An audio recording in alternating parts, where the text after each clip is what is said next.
Ya udah salaman pakai kaki aja seperti sekarang ini. Oh iya, Bang. ini. Seperti saya menulis atau makan atau aktivitas lainnya itu menggunakan kaki. Kalau mereka pakai tangan, ya aku pakai kaki gitu. Caranya aja yang berbeda gitu. Oke. Kamu nggak punya tangan, ngapain buat konten? Mending hapus aja channel lu gitu. Udah mikir kayak, aduh nanti kalau udah dewasa, udah besar gimana ya kerjanya gitu ya, hidup mandirinya gimana gitu ya. Kalau merantau gitu juga bagaimana. Dulu bahkan nggak pernah kebayang gitu akan merantau di Malang. Keluar gitu. dari Bali Iya, ya, keluar Bang? dari Bali belum pernah gitu. Kerja di 2 tempat. Di 2 tempat, Iya. 1 tempat aja udah capek banget loh. Oh, capek sih bang. Tapi untungnya Yang capeknya bukan kenapa-napa sih, capeknya ngadepin bosnya ya. Oh, enggak. Aduh.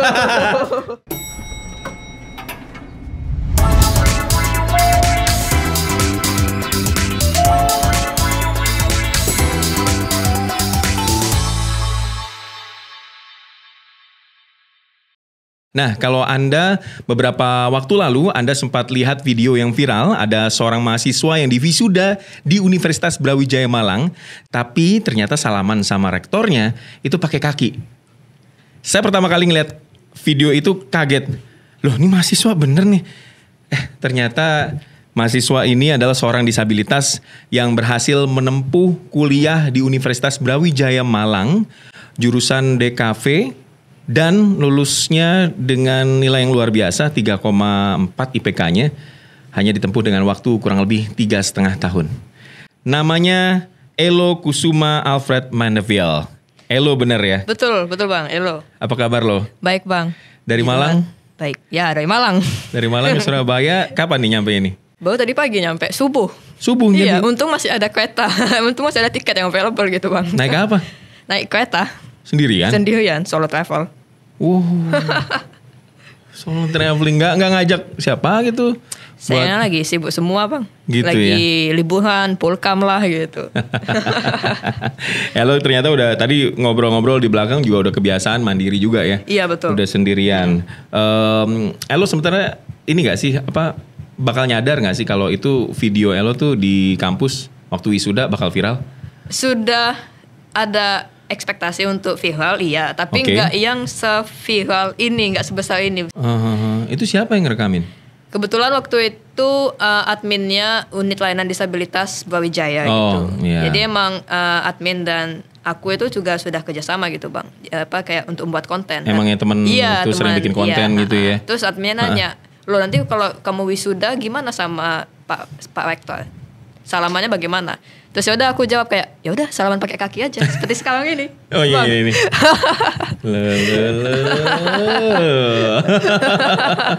Salaman kaki-kaki itu rektornya kaget nggak tuh?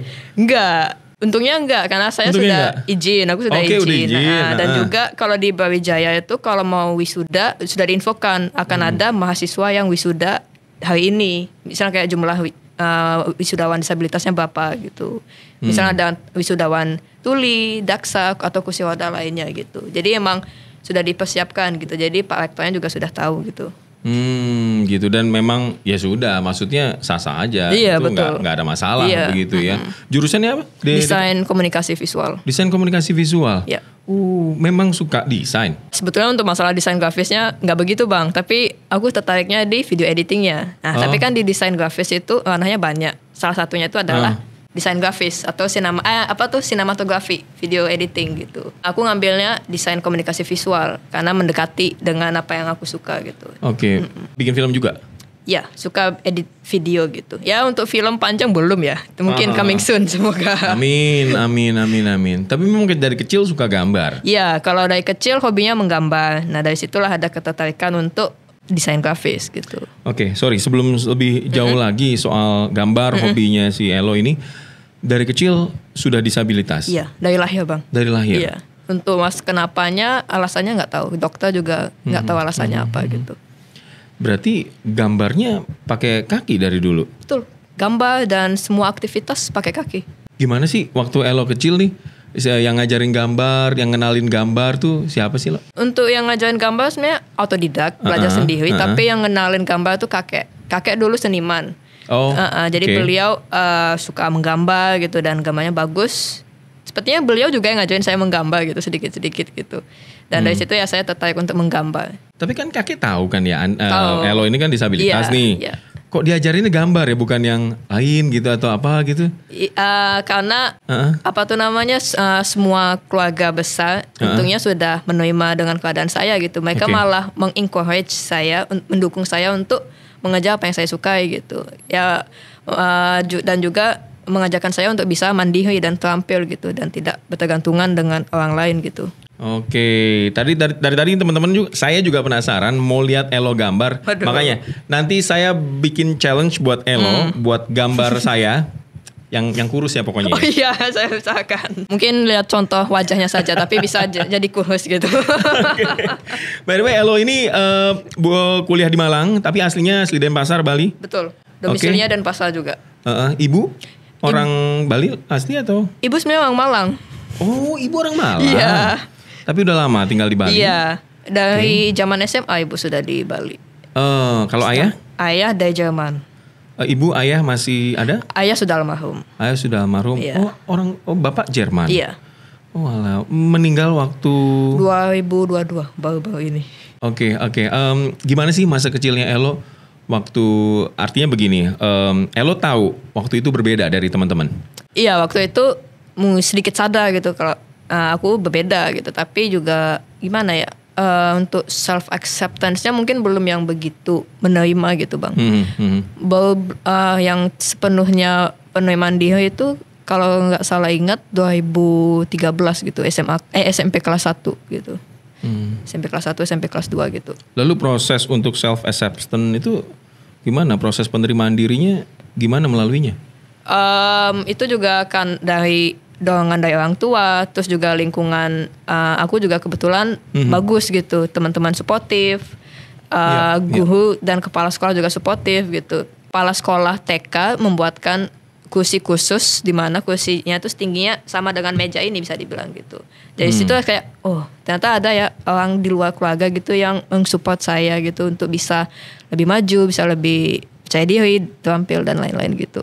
Dan dari situlah saya bisa jadi lebih confidence gitu dengan saya sendiri dan juga lingkungan sekitar gitu. Apa yang sering mereka sampaikan untuk ngedukung Elo? Elo jangan patah semangat ya, tetap semangat gitu. Meskipun kamu berbeda, ya kamu juga bisa melakukan yang sama seperti mereka. Meskipun caranya aja yang beda gitu. Atau kalau dalam dunia disabilitas itu namanya different ability atau difabel gitu. Seperti saya menulis atau makan atau aktivitas lainnya itu menggunakan kaki. Ya sama seperti teman-teman non disabilitas lainnya gitu. Kalau mereka pakai tangan, ya aku pakai kaki gitu. Kemampuanku aja yang berbeda, caranya aja yang berbeda gitu. Oke. Teman-teman gimana? Kalau tadi kan dari orang-orang yang orang dewasa ya, artinya mereka juga bisa kasih support kayak kalau dari teman-teman seusia? Kalau teman-teman waktu TK lupa ya bagaimana ya, masih kecil gitu ya. Waktu SD kebetulan juga suportif Mas. Oh iya. Iya. Enggak kalau untuk pembulian gitu enggak ada. Sampai saat ini belum ada gitu ya pembulian secara langsung gitu ya. Malah pembuliannya tuh online. Waktu mulai membuat konten di YouTube itu. Di dunia maya malah dapat pembulian. Gimana itu ngebulinya? Ya pembulian verbal biasa gitu, kayak kamu nggak punya tangan ngapain buat konten, mending hapus aja channel lu gitu. Kalau aku tanggapinnya ya malah jadi pemantik untuk lebih semangat untuk membuktikan bahwa ya meskipun aku nggak punya tangan, aku juga tetap bisa buat konten, bisa berkarya, bisa ya nonjol juga gitu, dan bahwa disabilitas bisa maju juga seperti kalian gitu. Itu waktu umur berapa lo? 2016. 2016 ya? Ya? Usia berapa ya kalau nggak salah? 17 tahun. 17 tahun? 17 tahun. Oke, waktu SMA? Ya, SMA kelas 2, SMA mau kelas 3 gitu. Tapi ya lo nanggepinnya malah gimana? Sempat ngedown juga? Atau? Enggak, kalau itu enggak down. Karena itu sudah bisa dibilang sebagai senjata sehari-hari gitu ya. Kayak konsumsi gitu sehari-hari. Itu malah buat saya lebih semangat lagi gitu. Dan juga kebetulan dari teman-teman sudah mengajarkan untuk menjadi kepribadian yang kuat gitu, untuk menghadapi komentar-komentar itu. Makanya teman-teman juga dulu lingkungannya agak keras gitu, dengan tujuan ya biasa aku menjadi kepribadian yang kuat, gak lembek, gak mudah down gitu. Kerasnya gimana lo? Kerasnya tuh ya seperti ya ngobrol kasar biasa gitu Bang. ya apa tuh ya caci maki Ya kayak gitu. bercanda-bercanda biasa lah ya. Iya, tapi dari situ ya ya juga sebenarnya dengan mereka nge-tweet aku seperti itu sama dengan mereka nge-tweet teman-teman lainnya.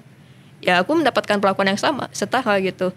Dan dari situ aku malah jadi lebih kuat gitu kepribadiannya gitu. So kalau misal mereka dari dulu nge-tweet aku yang berbeda kayak sungkem ke akunnya, terus enggak canda yang kasar dan lain-lain gitu, mungkin saja aku bakal cepat lembek gitu mas. Kalau misalnya menerima komentar negatif seperti itu. Luar biasa, tapi Elo sekarang udah ada di titik ini, ya, udah ada di titik ini, udah bisa ngebuktiin orang yang ngebully. Saya malah penasaran orang yang ngebully sekarang gimana hidupnya ya? Gak tahu ya, online ya. Halo, lo gimana hidupnya? Biasa ya, dunia maya gitu bang. itu dia. Pas diklik akunnya bodong ternyata. Iya bodong, kosong gak ada kontennya. Dia bilang hapus saja kontennya, padahal dia sendiri gak buat konten gitu.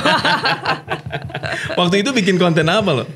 Konten gaming gitu bang. Konten gaming? Iya, kebetulan apa? aku juga Streamer? Iya, streamer, Okay. gamer gitu. Cuman waktu itu aku belum ke ranah streamer, ranah video editing gitu. Oh, Mulai okay. menjadi streamer tuh ya saat kuliah, karena kan membagi waktu untuk editing, rekaman dan lain-lain itu susah. Jadi kayak yaudahlah mending langsung live stream aja 3 jam gitu, lumayan gitu.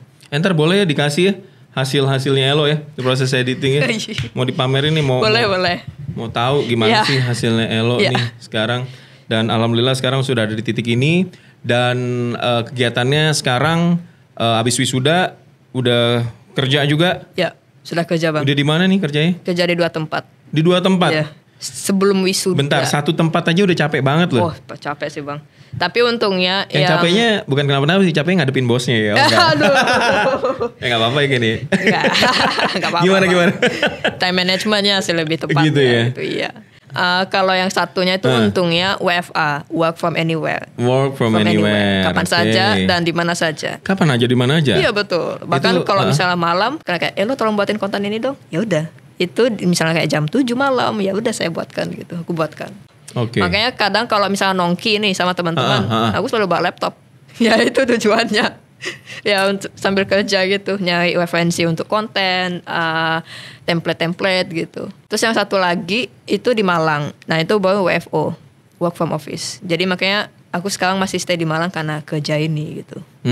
Kalau yang tadi work from anywhere itu perusahaan asing? Iya, perusahaan asing. Apa? Dari Australia. Australia? Iya, NGO dia. NGO di Australia? Yayasan lebih tepatnya. Oke, video editing juga? Enggak, dia lebih tepatnya ke ranah riset tentang inklusivitas dan disabilitas gitu. Kesetaraan untuk teman-teman disabilitas, baik itu di dunia pekerjaan, untuk mendapatkan hak kesehatan dan juga fasilitas lainnya gitu. Dan Elo yang editing gambarnya semua, visualnya juga? Iya, tapi saya lebih tepatnya yang bagian video editingnya gitu. Nggak kesulitan? Enggak bang, udah terbiasa. Karena kan sebelumnya juga aku itu suka ngedit video pakai laptop gitu, mengoperasikannya. Ada aplikasi khusus atau normal laptop aja atau? It's a normal laptop gitu, nggak ada perangkat khusus apa-apa gitu. Ya pakai aplikasinya pun juga aplikasi biasa, Adobe Family gitu. Ya paling kerjanya di laptop atau enggak. Kalau misalnya nggak di laptop paling butuh 2 kursi gitu. Misalnya kayak satu kursi untuk duduk, satunya untuk laptop gitu. Dan mungkin bahkan 3 kursi, satunya untuk mouse gitu. Karena kalau aku sendiri lebih mudah pakai mouse. Kalau pakai touchpadnya tuh sedikit susah gitu. Dan yang dengan perusahaan NGO Australia ini bahas inklusivitas. Iya, inklusivitas dan ya tepatnya untuk disabilitas itu sih. Untuk disabilitas perempuan gitu. Oke, ada sebenarnya Elo sendiri mau menyuarakan nggak sih apa yang Elo alami sendiri nih? Elo kan seorang disabilitas, terus bekerja di NGO yang juga menyuarakan yang sama, hal yang sama. Apakah ada juga Elo itu mau kasih pesan sama teman-teman disabilitas lain atau orang-orang yang non disabilitas lewat NGO itu atau gimana? Sebetulnya sebelum aku kerja di NGO-nya itu sudah menyampaikan pesan-pesan itu melalui konten pribadi sendiri di YouTube gitu. Itu dari aku mulai membuat konten gaming itu menyampaikan bahwa teman-teman disabilitas juga bisa loh membuat konten, juga bisa menjadi live streamer, bahkan bisa menjadi seorang profesional gaming gitu, ikut e-sport. Banyak orang tuh kadang bingung ya yang nyebutin penyandang disabilitas, terus penyandang disabilitas normal. Itu sebutannya gimana sih yang tepat tuh? Sebetulnya yang tepat itu adalah penyandang disabilitas atau difabel, different ability gitu. Karena kalau normal itu kan artinya membedakan dengan apa teman-teman yang disabilitas dan yang non disabilitas. Nah, untuk menyebut yang non disabilitas bilangnya non disabilitas, bukan normal gitu. Iya, teman-teman disabilitas dan teman-teman non disabilitas. Atau bahkan sekarang bilangnya apa ya? Nomi kalau nggak salah. Nomi. NOLMY gitu. Kalau saya tidak salah ya, kalau aku nggak salah ingat gitu. Nomi. Atau tapi lebih bagus bilangnya non disabilitas aja sih. Itu yang paling penting. Oke, karena disabilitas. Aku juga pernah kenal juga sama teman-teman yang memang concern ke disabilitas ini, teman-teman disabilitas. Mereka tuh bilang setiap orang berpeluang untuk menjadi disabilitas. Iya, betul. Orang non disabilitas itu berpeluang jadi disabilitas ya. Jadi ada yang kalau Elo kan ini dari lahir, ada yang disabilitas karena kecelakaan dan semacamnya. Okay. Nah, kalau itu kan emang dibilang kondisinya temporarily able body gitu, dimana ya semua manusia kondisi utuh tuh ya cuma sementara gitu. Kita kan nggak akan tahu ya kapan kita akan kena kecelakaan atau sakit gitu, yang menyebabkan kita menjadi disabilitas gitu. Bahkan kalau misalnya kita sudah lanjut usia kan, kita sudah menjadi disabilitas itu. Pendengaran berkurang, penglihatan juga berkurang gitu, atau bahkan kognitifnya juga sudah berkurang gitu. Asam lambung termasuk nggak sih? Enggak ya bang. Saya udah tadi pakai asam lambung nih saya. Sama bang, aku juga asam lambung. Biasa mahasiswa. Ya Allah, mahasiswa. Ini saya udah kerja masih asam tapi lambung. kerja juga sama. Oke, tapi kalau ngobrol soal isu inklusivitas di Indonesia, khususnya soal disabilitas, kalau Elo tuh melihat apa sih yang harus disuarakan lebih kencang lagi? Mungkin itu sih lebih ke kesempatan.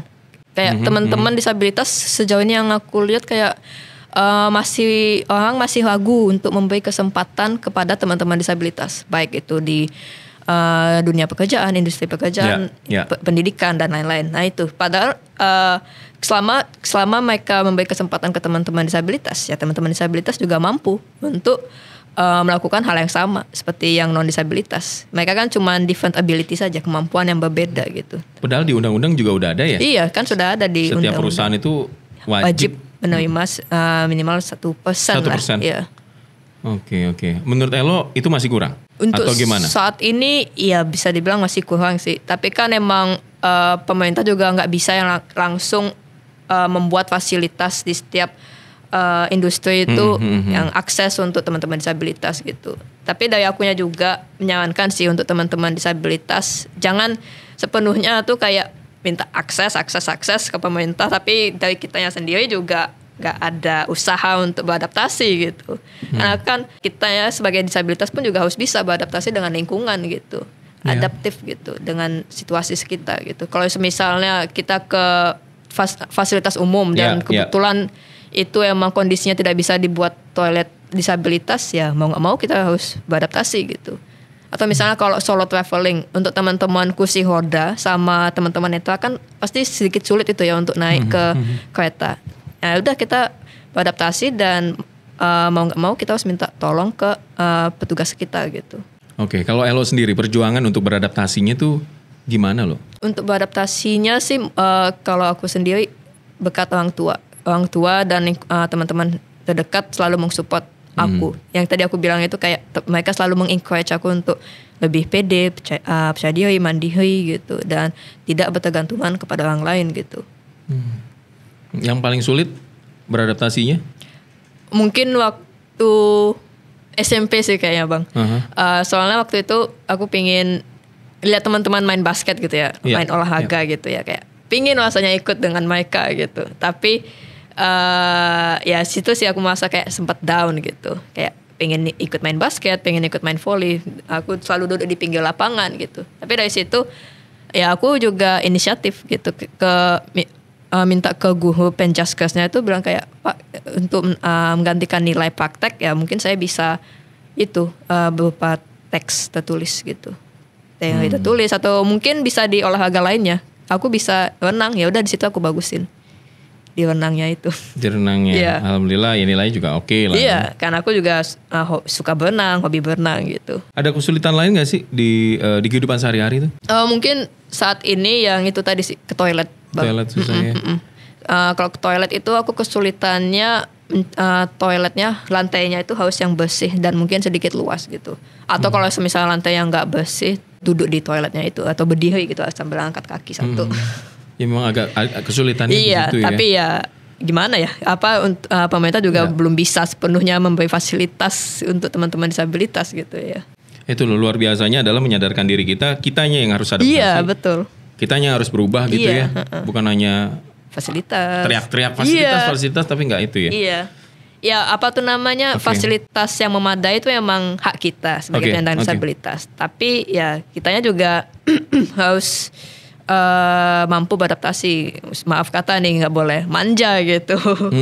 Ini no offense ya. Iya, no Artinya, offense untuk teman-teman disabilitas iya, lainnya. tapi gitu. Elo tuh pengen menyampaikan aja apa yang sudah dilakuin Elo, bukan hanya omong kosong aja, tapi memang sudah dibuktikan. Iya. Ya, dan Elo ini berhasil, alhamdulillah sudah berhasil mandiri. Tadi aja saya kaget solo traveling dari Malang ke sini. Ini rencana besok nanti balik lagi ke Malang, Terus langsung ke Bali. terus langsung ke Bali. Iya. Ibu nggak khawatir? Enggak.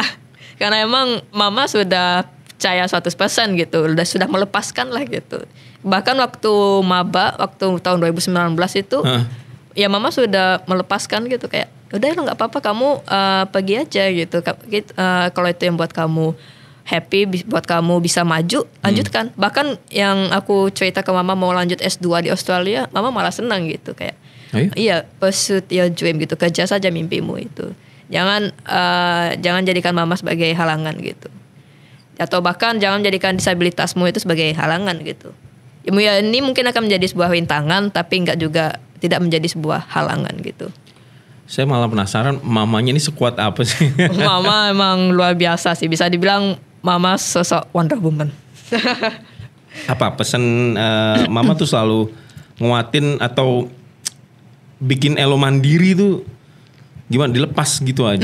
Dilepas gitu aja. Iya, bahkan mungkin dulu pernah pembelajaran waktu pertama kali mandiri itu disuapin, terus setelah itu kayak lu coba makan sendiri gitu. Ya seperti itu, sama hal lainnya kayak belajar, menulis dan lain-lain itu mama akan ngajarin sebentar sedikit, terus sisanya dilepaskan gitu. Oke, tadi sempat Elo cerita soal setiap orang berpeluang untuk menjadi disabilitas. Non-disabilitas berpeluang menjadi disabilitas. Ketika kita juga sudah menjadi sudah usia senja gitu ya, sudah tua, nanti kenikmatan mendengar, melihat itu juga berkurang. Iya. Itu kerasa banget loh. Aku sebulan kemarin sebelah kananku tuh nggak bisa dengar sama sekali telinga. Itu jadi hard of hearing ya namanya, susah mendengar. Iya. Susah mendengar. Ya, jadi itu ya waktu ke THT dicek memang ada masalah, dan waktu itu nggak tahu gimana ceritanya ketemu lah teman-teman yang teman-teman tuli waktu itu ngobrol sama mereka. Ya aku nangis langsung, gila maksud gue. Ini aku sebulan aja nggak denger udah susah banget. Apalagi teman-teman tuli yang dari lahir gitu ya, dan apalagi yang mereka sepenuhnya nggak bisa dengar. Kalau abangnya kan sebelah kiri ya? Sebelah kanan. Sebelah kanan yang nggak bisa ya. Nah, sebelah kiri kan masih bisa. Jadi itu solusinya cuman ya orang-orang harus manggilnya ngomongnya dari sebelah kiri gitu, dari sebelah kanan. Kalau mereka kan harus pakai bahasa isyarat gitu. Ya, sedih sih jadi berpikir juga. Dan saya yakin Anda juga membayangkan bagaimana proses adaptasi. Elo sekarang usia 24 tahun. Dari lahir sampai sekarang proses adaptasinya juga luar biasa, khususnya soal sosialisasi. Iya. Ada kesulitan gak sih waktu itu, canggung gitu? Untuk sosialisasi ya ada sedikit canggung gitu. Canggungnya tuh kayak ya takutnya mereka kayak ini kenapa sih anaknya ini pakai kaki kayak gitu mikirnya gitu. Tapi setelah itu ya udah pede aja gitu. Seperti yang kemarin waktu salaman sama Pak Rektor, ya udah pede aja angkat kaki gitu. Maaf. Salaman pakai kaki, ya tentunya minta izin juga sama beliaunya gitu. Pernah nggak bayangin nggak sih ada di titik ini sekarang, kerja di 2 tempat yang memang aktivitasnya harusnya itu lebih banyak menggunakan tangan? Iya. Nggak pernah kebayang sih, cuman dulu ya udah mikir kayak aduh nanti kalau udah dewasa, udah besar gimana ya kerjanya gitu ya. Hidup mandirinya gimana gitu ya. Kalau merantau gitu juga bagaimana. Dulu bahkan gak pernah kebayang gitu akan merantau di Malang keluar gitu. dari Bali. Iya keluar dari Bali belum pernah gitu. Tuh bahkan keluar dari jauh dari orang tua gitu malah belum pernah kebayang gitu. Tapi setelah mengalaminya kayak ternyata bisa gitu ya. Ternyata sama aja gitu. Mama pesan apa? Mama pesannya cuman ya hemat. Jangan lupa nabung. Karena ya aku anaknya suka jajan banget. Pesannya cuma itu ada, hemat. Mam kalau nonton itu pesan andalannya. Ingat hemat ya lo, ingat nabung. Luar biasa loh. Artinya Mama pernah denger nggak satu ketika ada momen gitu, Mama berdoa, Elo terus tiba-tiba nggak sengaja denger gitu atau tahu gitu, pernah? Pernah waktu di gereja gitu. Apa yang Mama doakan? Ya doakan apa tuh namanya, sebenarnya nggak cuman aku aja sih Bang, untuk semua anak-anaknya gitu ya, mendoakan agar anak-anaknya sukses, bisa mandiri. Mama selalu menekankan untuk mandiri sih ke semua anak-anaknya, nggak cuman ke aku aja gitu. Sebenarnya didikan orang tua ke aku dan 2 adik-adikku itu ya itu paling penting, mandirinya itu, kemandirian itu. Adik disabilitas juga? Non disabilitas. Ya, kedua-duanya non disabilitas. Kedua-duanya juga. Jadi bisa dibilang cuman aku sendiri yang disabilitas. Kalau di keluarga kandung ya, kalau di keluarga besar kayak di om sama tante gitu ada disabilitas. Ada disabilitas sepupu juga. Disabilitas, sepupuku disabilitas tuli, teman tuli gitu. Cuman kalau sepupuku ini bisa dibilang masa beradaptasinya lebih sulit daripada aku gitu. Gitu. Pernah ngobrol sama dikasih motivasi juga? Pernah. Dulu aku juga bingung gimana cara komunikasi sama dia sebelum masuk kuliah gitu. Tapi setelah mengenal dengan dunia disabilitas, teman-teman tuli, bahasa isyarat, ya udah aku mengenalkan ke dia kayak ini loh teman-teman tuli kayak gini komunikasi pakai bahasa isyarat gitu. Karena maaf ini sepupuku ini nggak dibiasakan menggunakan bahasa isyarat untuk komunikasi. Padahal kan itu kan bisa dibilang bahasa ibunya mereka gitu. Haknya mereka untuk berkomunikasi, yaitu menggunakan bahasa isyarat gitu. Ya, jadi kawan, Elo ini bekerja sebagai social media officer di sebuah lembaga swadaya berbasis di Australia yang namanya tuh Australia Indonesia Disability Research and Advocacy Network. Ya, betul. Atau AIDRAN. Iya, betul. Ya, sudah nggak asing dengan data dan hasil riset seputar disabilitas. Tadi pesannya memang kalau dari pemerintah belum bisa mengupayakan untuk adanya fasilitas umum yang memang memadai untuk teman-teman disabilitas. Tapi Elo nggak menyerah. Elo salah satu contoh juga kalau ternyata yang bisa kita atur adalah diri kita. Iya, betul. Ya, dari dalam diri kita, ya udah mau nggak mau adalah adaptasi. Iya. Ya, tapi Elo terus berharap ya adanya akses yang baik juga ya. Tentu itu kan jika kita bisa mendapatkan hak tersebut dan lebih memudahkan untuk kita sebagai teman-teman penyandang disabilitas ya kenapa tidak gitu. Nah, pernah ini nggak sih sampaikan ke pemerintah lewat apapun ya, terus dinotis sama mereka gitu? Dulu pernah ketemu dengan gubernur dan Bali itu ya dinotis gitu, terus ya udah salaman dengan beliau, terus ya udah cerita ke beliau gitu. Terus ya nggak tahu ya, semoga beliau bisa mewujudkan aspirasi. Masa harus viral dulu? Iya. Ini. Sebenarnya dulu sudah sempat viral di Bali, tapi cuma lingkup Bali saja Bang gitu. Oh, alhamdulillah sekarang udah nasional. Waduh, iya. Alhamdulillah. Oh iya, kalau soal pekerjaan nih,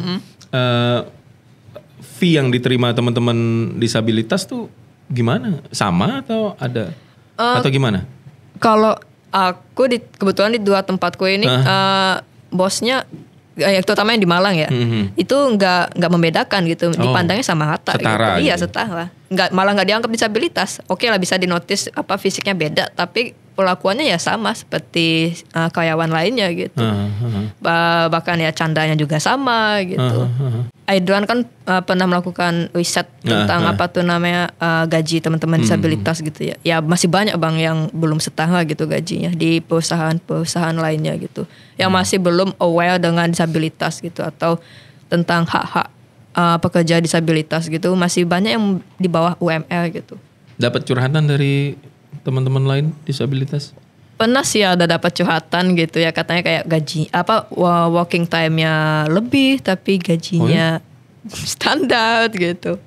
Tapi kayaknya itu sama sih, makanya kayak curhatan dari teman non disabilitas pun juga ya sama gitu. Jadi aku mandangnya bukan karena kondisi fisik kita, bukan karena kondisi disabilitasnya gitu.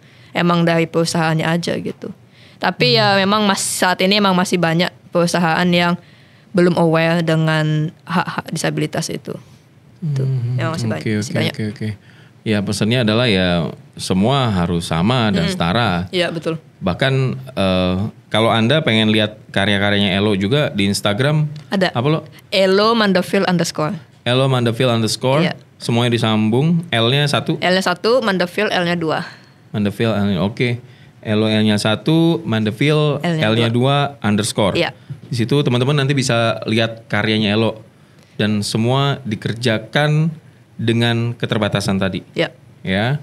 Tapi sekali lagi Elo sudah melewati proses yang luar biasa, itu yang perlu kita apresiasi. Dan tadi sempat cerita Elo ini juga sebagai gamers, sebagai MC juga. Anda ngambil lapangan saya. Enggak. Gimana jadi gamer? Kalau untuk gaming sendiri itu emang Mama gak pernah pesan jangan main mulu sih ya. Jadi akhirnya jadi gamers gitu kan. Itu juga pengaruh dari bapak sih. Papa juga gamer gitu. Oh gitu? Iya, jadi ya. Bapak gamers? Iya.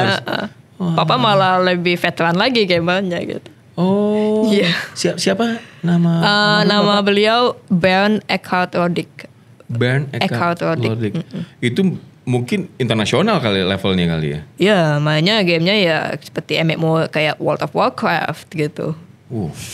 Kalau Elo dikenalin sama almarhum papa, game apa? Apa ya? Lebih tepatnya kayak FPS gitu sih. Tapi aku juga explore sendiri gitu bang, kayak aku cari tahu tentang game-game yang aku suka gitu. Selain FPS aku suka single story game driven gitu. Contohnya kayak The Last of Us, Uncharted, God of War dan lain-lain gitu. Ya game-game konsol gitu lah, PS gitu. Itu Devil May Cry gitu. Iya, Devil May Cry gitu. Oh, ini game-game lawas nih, game-game lama nih. Atau Resident Evil gitu kan, game-game PS1, 2 Dino Crisis, gitu. Iya. Kalau game kok nggak diterusin sih jadi gamers? Sibuk bang, bagi waktunya susah juga ternyata kerja di 2 tempat itu. Gitu. Kalau disuruh milih, oke gamers apa jadi editor, video editor? Editor sih, tapi editor. apa kalau misalnya nih aku ditawarkan pekerjaan edit untuk content creator gaming, ya aku ambil itu. Karena kan jika kita bisa ngambil keduanya, kenapa tidak gitu? Jadi kan kayak sekali menyelam langsung gitu. Ini kan hobi dari Lucky ngegambar, game, terus jadi kerjaan. Itu ntar bisa ini nggak kehilangan passion minatnya gitu ya. Sebenarnya itu jadi lost interest gitu ya. Jadi sebenarnya sangat lost interest. Hilang ketertarikan gitu. Karena kan tempat kerjaku yang di Malang ini buat konten untuk gaming gitu ya. Aku juga harus main game gitu yang bisa dibilang 8 jam gitu. Wow. Jadinya kayak aduh, sudah main 8 jam dan mainnya itu juga MMORPG, jadi kayak di luar tuh kayak aduh kok capek gitu main lagi gitu. Bahkan karena aku kan juga suka nonton film gitu ya. Belakangan ini banyak ketinggalan film gitu. Ya, apa yang bikin konsisten? Yang bikin konsisten kalau boleh jujur uang. Passion saya bukan gambar, bukan gaming, tapi cari uang cuan. Luar biasa. Abis ini rencananya ngapain? Tadi mau S2 ya katanya. Iya, rencana ini masih rencana belum pasti gitu ya. Tapi insya Allah gitu mau cari S2 di Australia gitu. Kenapa di Australia? Kebetulan banyak teman di sana dan juga kemarin ditawarkan sama rekan kerja gitu. Kayak kenapa kamu nggak coba daftar beasiswa di Australia gitu kan, Australia Awarding Scholarship gitu. Mereka juga akomodasi untuk teman-teman disabilitas juga tinggi gitu.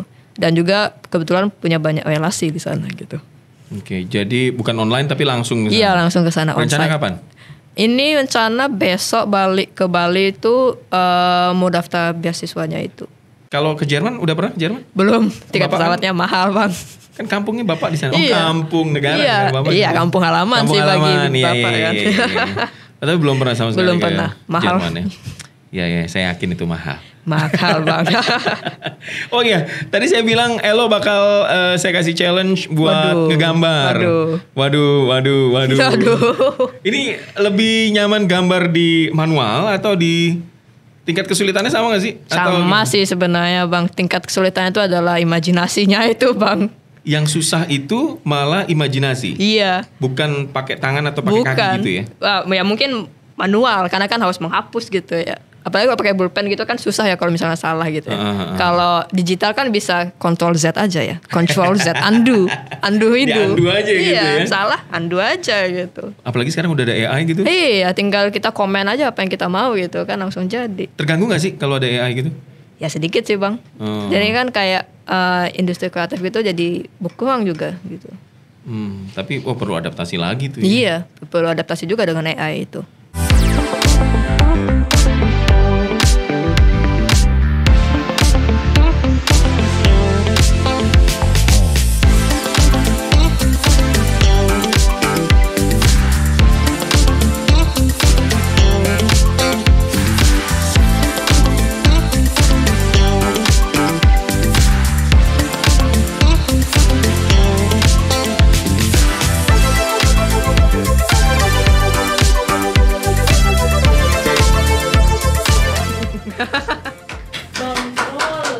Bang Brol. Silakan Bang. Oke, siap. Wow. Oke. Emang ya lebih keren gambarnya ya daripada aslinya, tapi luar biasa lo belajar apa ini aliran apa nih lo? Aliran maksudnya? Kan biasanya ngelukis ada alirannya gitu enggak ya? Oh, itu sketch sih. Sketch aja ya? Tadi lebih ke sketch gitu. Tapi karena aku emang sering nonton anime gitu, jadi membayangkannya dalam wujud animasi anime gitu, animasi Jepang. Buat jadi gini tuh prosesnya berapa lama lo belajar gini lo? Ya kan aku dari dulu suka nonton film kartun dan dari nonton itu aku langsung praktek menggambar gitu. Mungkin 2-3 tahun gitu biar bisa mirip gitu ya. Tapi karena aku menggambarnya itu bagusnya imitasi, apa yang aku lihat itu yang aku gambar, ya itu sih. Dia harus ada contohnya dulu gitu. Lo siapa sih yang bikin Elo kuat, Elo ceria terus, sosok di balik itu semua itu siapa sih? Tentunya Mama. Mama. Iya. Terus? Mama dan teman-teman terdekat gitu. Gitu ya. Iya. Tapi yang paling berjasa sampai saat hingga aku bisa di titik ini ya Mama. Mama bisa dibilang ya strong parent lah gitu. Oke, lo kalau lagi ibadah doa Elo tuh apa sih yang sering disampaikan ke Tuhan?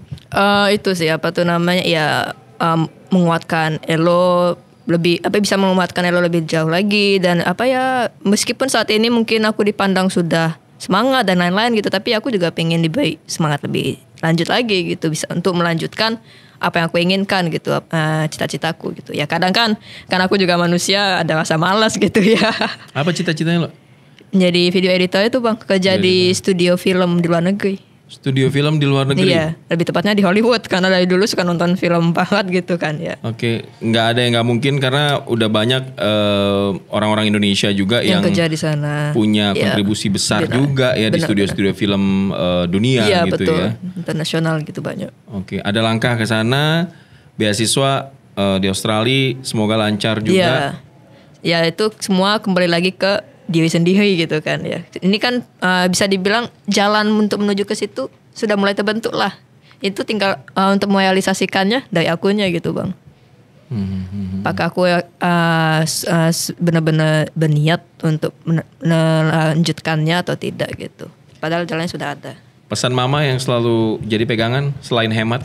Tetap percaya diri dan apapun yang terjadi ya kamu pasti bisa hadapi lah gitu. Karena kan selama ini Mama selalu membesarkan Elo untuk hidup mandiri gitu. Ya kalau ditransfer dikit-dikit lah ya Mama ya. Terus sekarang bisa nyari duit sendiri soalnya. Iya. Alhamdulillah. Tuhan. Oke, lo thank you banget sudah menginspirasi semua yang mendengarkan atau yang menonton edisi kali ini, yang ada di studio ini, yang tadinya lemes gara-gara kerjaan. Saya sih terutama. Jadi lebih membangga lagi ya Bang ya. Jadi lebih tetap semangat lagi ya. Thank you ya lo ya. Sama-sama Bang. Terima Siap. kasih juga telah diundang Bang. Amin, terima kasih. Yuk, selamat lagi kita. Selamat lagi. Closing.